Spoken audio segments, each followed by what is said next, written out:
बारिश की रात उस दिन राघव अपने ऑफिस से घर जा रहा था और उसे ऑफिस से निकलने में देरी हो गई थी।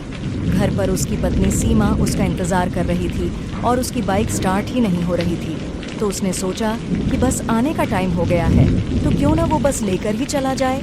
बस स्टैंड पहुंचते पहुंचते आसमान में गरज रहे बादल बरसने लगी और देखते ही देखते बहुत ही तेज बारिश होने लगी। बस स्टैंड पहुंचते ही राघव बस का इंतजार करने लगा। राघव के कपड़े बुरी तरह भीग गए थे कि तभी उसके ऊपर बारिश की बूंदें गिरना बंद हो गईं। राघव ने अपने साइड में देखा तो एक आदमी अपनी छतरी के आधे हिस्से से राघव को भीगने से बचा रहा था। राघव को यह देखकर बहुत अच्छा लगा, लेकिन राघव को वो आदमी दिखने में थोड़ा अजीब लग रहा था। आंखों पर काला चश्मा और सिर पर एक काली हैट पहनी हुई थी। तभी वो आदमी राघव को देखकर कहने लगा, ये दुनिया कितनी अजीब है ना, कहीं बारिश है तो कहीं सूखा, कहीं जिंदगी है तो कहीं मौत। राघव के पास इस बात का कोई जवाब नहीं था। उसी समय राघव के फोन की घंटी बजी। उसने पॉकेट से जैसे ही फोन निकाला, उसका फोन उसके हाथ से फिसलकर जमीन पर गिर गया। जैसे ही जमीन से फोन उठाने के लिए झुका, उसे कुछ ऐसा दिखा जिससे उसकी रूह कांप गई। उसके साथ में खड़े आदमी की टांगें ही नहीं थीं। राघव के चेहरे का रंग बदलने लगा। उसने चुपचाप फोन उठाया और उस आदमी से दूर जाने का सोचने लगा, लेकिन जैसे ही उसने अपनी नजरें घुमाई तो उसने देखा कि पूरा बस स्टैंड खाली था। वहां पर अब राघव और उस आदमी के अलावा कोई भी नहीं था। देखते ही देखते बारिश और तेज होने लगी। राघव को बारिश की वजह से अब कुछ भी ढंग से दिखाई भी नहीं दे रहा था। राघव ने अपनी पत्नी सीमा को मैसेज किया और उसे जल्दी आने के लिए कहा। यह मैसेज लिखते ही राघव को उस आदमी की आवाज आई, सीमा को यहाँ बुलाना ठीक नहीं होगा, राघव। यह सुनते ही राघव के पैरों तले जमीन खिसक गई। राघव अब बहुत डर चुका था और वे रोड पर भागने लगा।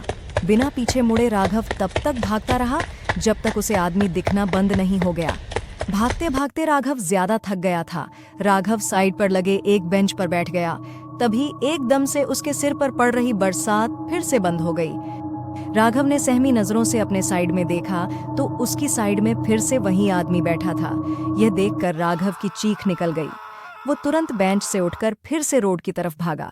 थोड़ी दूर आकर राघव फिर से रुक गया। जब उसने सामने देखा तो बहुत जोर से बिजली की कड़क रही थी। वही आदमी रोड के बीचों बीच खड़ा था। इस बार सिर्फ उसका आधा शरीर हवा में तैर रहा था। उसकी आंखें पूरी तरह से काली पड़ गई थीं और उसमें से खून बह रहा था। तभी राघव को पीछे से एक बस की आवाज सुनाई दी। राघव ने पीछे मुड़कर देखा तो पीछे से एक बस आ रही थी। अचानक ही बहुत सारे लोगों की भीड़ थी और सब बस की तरफ जा रहे थे। राघव को अपनी जान बचाने का कोई रास्ता नहीं दिखा। वो दौड़कर उस बस के पास पहुंचा। जैसे ही वो बस आई, सभी लोग धक्का मुक्की करके उस बस में जाने की कोशिश करने लगे। उसी धक्का मुक्की से राघव उस भीड़ के बीच गिर गया। बस के ड्राइवर ने भीड़ को हटाने के लिए बस थोड़ा आगे बढ़ा दिया और राघव का आधा शरीर उस बस के नीचे कुचल गया। तभी सीमा राघव की बताई हुई लोकेशन पर पहुंच गई। उसने राघव को रोड के बीच खून से लथपथ पड़ा देखा। सीमा राघव को जल्दी से हॉस्पिटल ले गई। राघव की जान तो बच गई, पर राघव ने अपने पैर हमेशा के लिए खो दिए थे। राघव ने अपने साथ हुई घटना बताई तो किसी ने राघव की बातों पर यकीन नहीं किया। पर जब सीमा ने उस बस स्टैंड से जुड़ी न्यूज़ रिपोर्ट्स को देखा तो उसके होश उड़ गए।